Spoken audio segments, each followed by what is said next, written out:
नोएडा के सेक्टर 104 में भूमाफियाओं की दबंगई, आधा दर्जन से ज्यादा दबंग महिला के साथ की मारपीट और छेड़खानी की ओर, बड़ी बेरहमी से पीटा।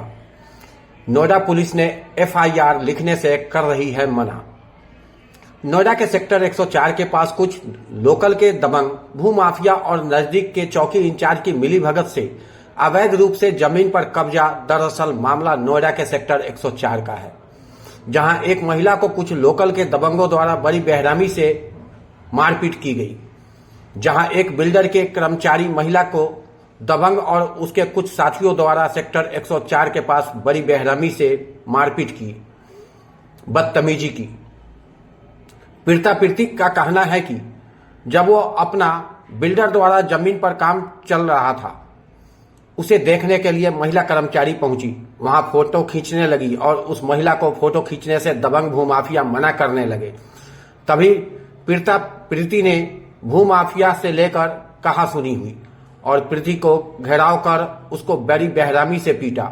जब पीड़िता दबंग के खिलाफ नोएडा के सेक्टर 39 में तहरीर देने गई तो वहां के चौकी इंचार्ज ने तहरीर लेने से मना कर दिया, उसे भगा दिया। पीड़िता ने निकट के चौकी इंचार्ज पर गंभीर आरोप लगाते हुए कहा कि 17 तारीख से आज तक हमारी तहरीर नहीं ली गई और न ही मुकदमा लिखा गया। पीड़िता लगातार थाने और चौकी के चक्कर काट रही है। पीड़िता का कहना है, अगर मुझे न्याय नहीं मिला तो मैं आत्महत्या कर लूंगा। आइए सुनते हैं हमारे बुलेट न्यूज इंडिया के संवाददाता सोनू ने पीड़िता पीड़िती से की बात। खुद पीड़िती की जुबानी सुनते हैं कि उसने क्या कहा।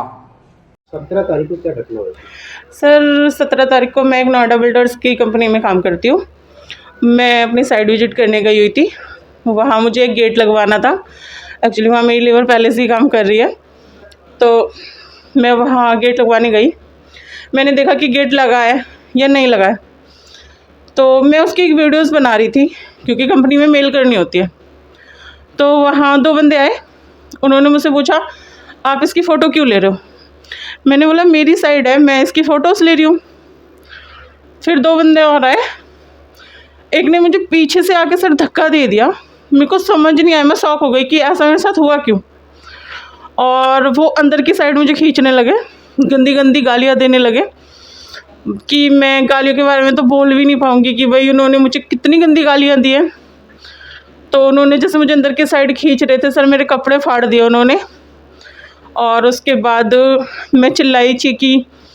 वो तो मैं देखो दमदारू की जो मैं उनसे छूट गई, वरना वो मेरे साथ कुछ भी कर सकते थे।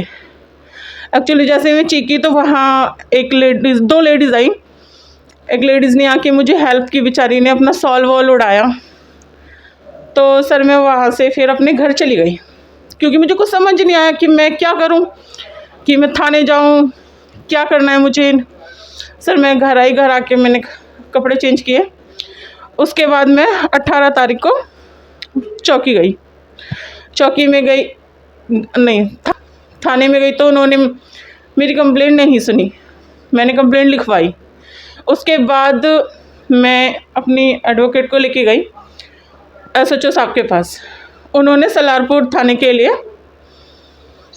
वो चौकी के लिए उन्होंने मुझे रेफ़र कर दिया। मैं वहाँ गई, वहाँ भी कोई मेरी सुनवाई नहीं हुई। फिर मैं गई एसीपी ऑफिसर, एसीपी ऑफिस ने मेरी कोई सुनवाई ही नहीं करी। अभी तक मुझे कोई न्याय नहीं मिल रहा है। मैंने कमिश्नर के वहाँ भी लगवाई है और मुझे इससे कोई वो नहीं मिल रहा है सर। और वो मुझे धमकियाँ दे रहे हैं मारने की। अभी तक मुझे कोई न्याय नहीं मिला है, ना ही कोई मेरी सुनवाई हो रही है।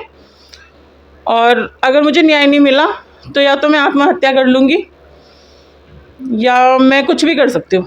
बोलो सर, मैं देखो मर जाऊँगी।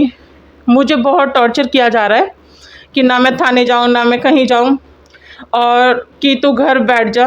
लगातार मुझे धमकियों पे धमकियाँ मिली जा रही हैं कि हम तुझे मार देंगे या कुछ कर देंगे, तो तू शांति से घर बैठ जा। सर आप बताओ मैं क्या करूँ। मुझे अगर न्याय नहीं मिला तो मैं मर ही जाऊँगी। तो सर इन लोगों का नाम है अनुज गौर। एक्चुअली दूसरे बंदे ने बोला तो मैंने सुना दूसरे बंदे का नाम है गुरुजी करके, और बाकी लोगों का नाम नहीं पता। वो भाई भाई करके ऐसे कर रहे थे। ऐसे मुझे कुछ समझ नहीं आ रहा मैं क्या करूँ।